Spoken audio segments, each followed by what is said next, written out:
안녕하십니까. 제가 가끔 여기 섰을 때 5천만 동포 여러분, 그리고 2,400만 북한 주민, 그리고 780만의 해외 동포 여러분, 이 말씀으로 꼭 인사를 드렸는데 어떤 분이 댓글에서 그 동포 얘기 좀 그만하시오 이렇게 몇 마디가 나와서, 우리 이 유튜브는 전 세계에 나갑니다. 그렇기 때문에 같은 현 시각에 미국에서도 들으시고 호주에서도 듣고 그렇습니다. 그렇기 때문에 동포에 대한 인사를 드리는 것을 국내에 계시는 동포 여러분은 이해해 주시기 바랍니다. 지금까지 많은 분들이, 정광훈 목사님을 비롯해서 많은 분들이 문재인 정권의 폐악한 정치, 그 말도 안 되는 그 흑작질, 이런 문제에 대해서는 여러분들이 말씀을 많이 하셨습니다. 오늘 저는 중대발표라고 우리 손상대 사회가 얘기를 했는데, 중대발표라기보다는 제가 그동안 겪었던 어떤 중요한 문제를 쭉 얘기 안 하고 있다가 오늘 처음으로 밝히려고 하는 것입니다. 제가 민주화 운동에 관계한 것이 학생 시절을 포함해서 거의 60년 가까이 되는데, 1980년에 일본 동경에서 당시 민주화의 선두주자였던 김대중 선생 구출 긴급국제회의라는 것이 열렸습니다. 그때 8월 15일이었습니다. 아마 그 시점이 해외에 있는 민주화 운동 세력 중에 좌파와 우파가 갈려진 결정적인 그 분기점이 되리라고 생각합니다. 당시에 거기에 구라파에서, 유럽에서는 윤희상 씨가 기조연설을 하게 됐고, 북미주 카나다와 미국에서는 제가 당시 한민통 대표를 맡고 있었기 때문에 불철저희가 기조연설을 하도록 되어 있었습니다. 근데 윤희상 씨는 먼저 와셔서 기조연설을 하시고, 저는 바쁜 일 때문에 좀 늦게 갔는데 갑자기 하네다 도쿄 호텔에서 탁 수도를 걸었어요. 입국 금지. 그래서 33시간 동안 하네다 도쿄 호텔에서 억류당했습니다. 근데 신문을 이렇게 자꾸 보니까 한국의 정일권 전 총리가 일본의 다나카 수상을 만나가지고 항의를 하는 것이, 우방국의 수도 한복판에서 반환 집회가 벌어지는데 왜 다나카 정권은 아무것도 안 하느냐, 항의하는 게 기사가 나왔더라고요. 그래서 저를 상징적으로 입국 금지를 시킨 걸로 압니다. 그리고 난 다음에 이제 동경에 있는 제 선배 한 분이, 야, 제대로 입국 허가를 맡아가지고 왔는데 막상 마지막에 이렇게 잡는 건 이게 말이 안 된다. 당시에는 수상도 다나카고 법무장관도 다나카였습니다. 그래서 두 다나카를 상대로 해서 제가 100만 불 손해배상 청구를 했습니다. 그랬더니 그 다나카 법무상이 마루야마라는 무슨 입국심사관을 보내가지고 저에게 그 행사가 끝나고 난 다음에 8.15 집회를 한다는데 거기는 참석하도 좋으니까 랜딩, 소위 입국을 시켜줄 테니까 고소를 취하는 게 어떠냐. 그래서 저도 그냥 돌아가기가 그래서 그렇게 하겠습니다. 그래서 일본 전국 전기통신노조인가 전정통 회관에서 8.15 광복절 기념식을 하는데, 제가 부랴부랴 차를 타고 거기를 갔더니 태극기가 걸려 있고, 그때만 해도 임창영 박사, 윤희상 씨, 이런 사람들이 쫙 앉아 있더라고요. 그래서 저도 이제 거기를 참석을 했는데, 아시는 대로 일본에 있는 우리 동포들은, 교포들은 고난을 당한 사람에게는 굉장한 애정을 표시합니다. 그래서 당시에 일본 교포에서는 김지아가 굉장한 인기였어요. 그래서 그런지 저에게도 굉장한 환대를 해 주시더라고요. 그래서 제가 기조연설 대신에 거기서 연설을 한 30여 분 했는데, 한국의 전두환 대통령 정권에 대한 비판도 했고, 물론 북한의 김일성 정권에 대해서도 비판을 많이 했습니다. 그리고 나왔는데 조선 신보라는 신문이 저한테 인터뷰를 청하더라고요. 그러니까 당시 요새는 돌아가셨습니다만 일본 한민통 조활준 사무총장이라고 와세대학을 나온 자유주의자가 있어요. 그분이 야, 저 사람들하고 인터뷰하지 마라. 저 좌익이다 이러더라고요. 그래서 제가 인터뷰를 사양하고 갔어요. 그런데 제가 연설한 것을 북한에서 30몇 번을 돌렸다는 거예요. 제가 이 얘기를 먼저 하는 것은 1999년에 김대중 대표가 대통령이 돼서 청와대에 계실 때 한번 저를 부르더니 자네 북한 좀 갔다 오소. 북한에 가서 뭐 하게요? 요새 북한하고 정보가 딱 막혀가지고 쟤들이 무슨 짓을 하는지를 모르네. 근데 정보가 막히면 오판을 하니까 자네가 들어가서 북한이 지금 어떻게 하는가 좀 보고 오소. 그래서 이런저런 준비를 해가지고 제가 북한을 갔습니다. 그런데 갔는데 명색 제가 김대중의 밀사입니다. 굉장히 잘해주더라고요. 말할 수도 없이 잘해주더라고요. 삐끗 실수하면 큰일 나는 거예요. 수행원을 2사람 데리고 왔는데 제가 그 수행원들한테 니들 잘못하면 큰일 나 죽어 하고 맨날 압력을 넣고 경고를 하고 했는데 아무튼 어디 가서 저녁이나 점심 밥을 먹으면 밖에서 인민배우, 인민배우가 북한에서 굉장히 높은 사람입니다. 인민배우가 라이브로 노래를 불러줘요. 그 정도의 대접을 받았습니다. 그리고 제가 머물렀던 그 호텔 옆에서 보통강 호텔이라는데 북한의 노동당의 주요 간부들하고 특별한 대담도, 비밀 대담도 했는데 저를 이런저런 얘기를 많이 해서 제가 소신껏 얘기했죠. 제가 당시에는 소위 분단 이후에 북한을 방문한 최초의 남조선 국회의원이었습니다. 그 전에 몇 사람이 가긴 했지만 서경원 같은 사람이 몰래 갔다 와서 감옥서 가고 이렇게 하고 공식적으로 간 것은 제가 처음입니다. 그런데 여러 가지로 저를 떠보더라고요. 그래서 소신껏 얘기했죠. 그리고 끝끝내 김일성 동상에는 제가 참배를 안 했습니다. 그리고 돌아와서 이제 이게 핵심입니다. 돌아와서 저에게 엄청난 선물이 하나 왔어요.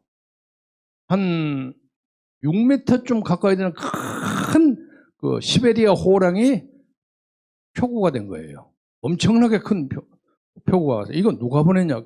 저 북한의 높은 사람이 보낸 거라는 거예요. 알고 보니까 김정일이가 보냈더라고요. 그리고 난 다음에 저한테 몇 사람이 와서 그때 이제 99, 2000년 돼서 민주당 경선에 나갈 생각이 없느냐. 내가 경선을 나가든 말든 당신들이 무슨 관계였게 우리가 당신을 지원하겠다. 아니 나는 자유주의자인데 어떻게 나 같은 사람을 지원한다고 그래요. 자유주의라 할지라도 우리는 당신하고 대화가 된다고 판단했다. 이러더라고요. 그래서 미안하지만 당신의 제의를 못 받겠다. 그래서 사실은 2000년 초에 제가 민주당 대통령 후보 경선에 연습으로 나가려고 했었어요. 경선이라는 건 돈이 안 들지 않습니까? 제가 그때 재선에 불과했던데 좀 올라가서 지명도도 좀 높이고 돈 안 들고 열심히 토론하고 하면 좋거든요. 근데 이 사람들 그 얘기를 하니까 나갈 수가 없는 거야. 그러면서 하는 얘기가 당신이 후보가 되면 적어도 우리가 1000만 정도의 표는 몰아줄 수 있다. 겁이 나는 거예요. 제가 이 말씀을 오늘 처음으로 공개한 것은 저 같은 사람에게도 심지어 그랬으니 망정이지 저보다 좀 진보적인 색채를 가지고 있는 사람 많은 사람에게 북한이 이런 정치적 공작을 했으리라고 생각합니다. 그리고 그 과정에서 예를 들면 안희정이라든가 박원순이라든가 이런 사람이 좀 제쳐지지 않았습니까? 이것도 다 그들 나름의 원칙과 판단에 의해서 좌우된다고 생각합니다. 그래서 제가 이 말씀을 이 시점에서 얘기한 것은 한국 국내 정치의 선거, 시장 보궐선거, 대통령 선거 일체의 것을 북한의 김정일이와 통일전선부가 개입합니다. 그러니까 우리가 그런 입장에서 이 시국을 끌어가야 합니다.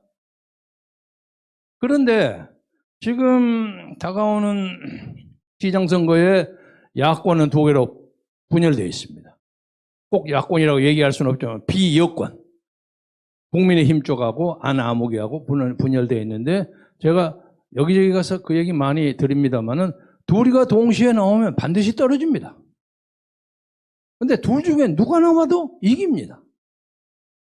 근데 이 빤한 것을 저쪽에서 상대방의 정치 공작 때문에 다 사람들이 들어가 있습니다. 절대 양보하지 말고 들어가 있습니다. 그래서 우리가 이 문제를 궁극적으로 극복하기 위해서는 우리 광화문 세력이 3월 1일의 대회를 통해서 이 정치의 흐름을 돌려야 한다고 저는 생각합니다. 그래서 구체적인 어떤 행사의 프로그램, 그리고 뭐 집 앞에 나와서 만세를 부른 것을 포함한 여러 가지 문제는 여기 지도부나 정광호 목사님이 그걸 교시하실 것입니다. 그래서 이번에 이 역사의 변곡점에서 시장 선거를 지혜롭게 끌어가지 못하면 저는 대한민국 역사에 희망이 없다고 생각합니다. 우리가 더 많은, 적어도 5년 내지 10년 동안의 암흑의 시대를 또 가야 합니다. 그리고 지금 현재 우리가 가지고 있는 정치적 상황은 하나님이 배려를 해주신 덕인지 모르겠습니다만 대단히 좋습니다. 조금만 하면 이길 수 있습니다. 그런데 아까 여러분들이 말씀드렸죠. 아까 웅천 스님이 그러시더라고요. 이 나라 불교의 스님들이란 게 다 배 뜨시고 든든하고 먹고 살기 편하다는 거야. 옛날에 호국 불교의 생각을 하나도 가지고 있지 않다는 거예요. 그리고 나치에 협력해서 나치 독재를 합리화시켰던 독일의 카톨릭처럼 이 나라 카톨릭이 공수법 지지하는 성명서를 내고 앉아 있어요. 역사의식이 너무 없는 거예요. 믿을 사람이 없어요. 믿을 사람은 춥고 배고팠지만은 바쁜 시간에 광화문에 나와서 자리 하나 챙겨줘서 태극기 흔들면서 고함쳤던 우리 국민들, 그리고 거기에 있는 소수의 성직자와 크리스찬뿐입니다. 그러나 우리 사회 각지에 윤석열도 있고 최재형이도 있고 허한나도 있고 많이 있습니다. 이런 사람들이 영혼의 불길처럼 올라옵니다. 그래서 그러면 니들은 무슨 프로그램을 가지고 그러냐? 4월 7일 시장 선거에서 우리가 한 몸이 돼서 풀면, 만약에 단일화가 되지 않아서 두 사람이 나오면 우리가 그 중에 결정적인 순간에 한쪽을 선택할 겁니다. 선택해서 적어도 서울 시내에 우리가 확보한 100만 명 이상의 조직으로 그걸 밀겠습니다. 그러면 나머지 한 사람은 영원히 역사의 죄인이 됩니다. 예를 들자면 안아무개를 예를 들겠습니다. 본인의 의사는 그러지 않았을지 모르지만 지금까지 꾸준히 문재인과 노무현 좌파 정권을 도와주는 들러리 역할만 해왔습니다. 가까운 예로 지난번 국회의원 대통령 선거 때 문재인이가 받은 41%, 이것이 엄밀하게 말하면 이 나라의 좌파들의 최대 극한지 표입니다. 40%가. 그런데 홍준표와 안철수가 22, 21, 보태면 43, 4% 되는 거죠. 밑에 유승민 6% 그건 잊어먹고라도 그 빤한 것을 못한 거예요. 역사의 죄인입니다. 차라리 그렇게 될 바에 홍준표라도 양보했으면 또 모르겠어요. 근데 홍준표는 큰 당의 후보기 때문에 양보하기 어렵죠. 그때는 안철수가 양보했어야 하는 겁니다. 그리고 그때 단일화 인기 투표 이런 거 해가지고 한 사람이 양보하면 이 나라 정치는 그때보다 잘 되는 거예요. 이걸 못하고 지금 와서 또 시정하겠다고 나선단 말이에요. 미치고 환장하지. 그래서 제가 말씀을 마감하면서 여러분에게 같이 생각해 보고자 하는 것은, 우리가 빨리 후보를 정해놓고 이제 생각을 해야 할 것은 저 사람들이 부정투표를 하지 못하도록 그것을 잡돌이를 하는 것이 필요합니다. 이게 전국 규모가 아니기 때문에, 서울시이기 때문에 부정선거를 하기가 상당히 어렵습니다. 그렇죠? 옛날만큼 맘대로 못합니다. 양정철이가 뭐 했다고 하지만 양정철이 어디 가버리고 그거 쉽게 안 됩니다. 그리고 사전투표를 극력 제한하고, 그리고 그 선거 기계, 투표기, 개표기, 이것을 여러 사람이 가서 현장 확인하고, 그리고 무엇보다도 중요한 것은 마지막엔 수개표로 이것을 확인하는 그런 절차만 확보하면 이길 수 있다고 생각합니다. 그래서 이 문제에 대해서 여러 국민들이 뜻을 모아주십시오. 단일화를 해야 된다는데 압력을 넣어주시고, 만약에 최악의 경우에 안 된다면 우리가 한쪽으로 뜻을 모으겠습니다. 모으고 난 다음에 표를 지키기 위해서 전 국민이, 전 시민이 일어나면 역사는 바꿔진다고 생각합니다. 이 말씀을 오늘 드리면서 제가 북한에서 이런저런 얘기했던 제안이나 이런 문제는 나중에 또 시간이 있으면 길게 얘기하겠습니다만, 적어도 황정엽이라는 사람이 여기 내려왔는데 그 양반이 주체사상을 만든 사람이야. 그 양반을 얼마나 대한민국 국민과 의식 없는 정부가 활세했습니까? 황정엽 선생만 잘 이용하고 잘 받들었으면 지금 오늘의 김정은 정권은 불가능합니다. 그래서 이 나라 정치가 지금 북한에는 은이, 남한에는 인이, 은이, 인이가 버리고 있어요. 우리가 은이도 배격해야 하지만 인이도 조만간에 심판해야 합니다. 그래서 이런 문제에 대해서 진보적인 지식인이라고 자처하는 사람에게 마지막으로 경고하면서 가겠습니다. 여러분이 조국의 문제나 무슨 이런 좀 사소한 문제에 대해서 아주 비판 정신을 발휘하고 글도 막 쓰고 그래요. 난 글 찬성해요. 아주 잘 써요. 그러나 대한민국의 진보적 지식인이라고 하면 좀 더 큰 이슈에 대해서 목소리를 올려야 합니다. 간단히 하나 내가 제안하겠습니다. 북한의 주민들, 우리 동포들은 인간이나의 그 지옥에서 삽니다. 북한 인권 문제는 매년 유엔 본부에 상정됩니다. 북한 인권 법안에서 문재인 정권은 거부하거나 아니면 기권합니다. 이런 놈의 정권이 무슨 통일한다고 나발을 한다고 떠듭니까? 그러면 옆에 있는 진보적인 지식인이 아니 10명 아니라 100명만이라도 이름을 딱 써가지고 북한의 김정은이에게 성명서를 발표하는 거예요.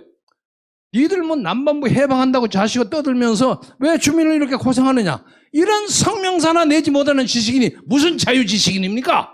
웃기지. 그러잖아요.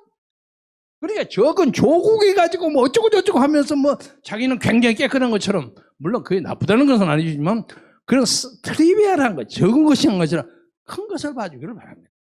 그러면 우리는 그런 사람들도 이 나라의 자유가 파가 오가 맞춰져야 합니다. 주사파가 아닌 사람들은 우리는 새로운 한국에서 같이 일하고 협력해야 합니다. 그래서 제발 좌파에서 요새 많은 최장집 교수도 나오고 진중권 교수도 나오고 많이 나와요. 좋아요. 그러나 나온 김에 확실하게 나와서 적어도 우리는 주사파가 아니라는 것을 확실하게 하시면 대한민국의 역사가 아주 급한 격리 속에서 바꿔지리라고 생각하면서 여러분의 분발을 촉구하여 마지 않습니다. 대단히 감사합니다.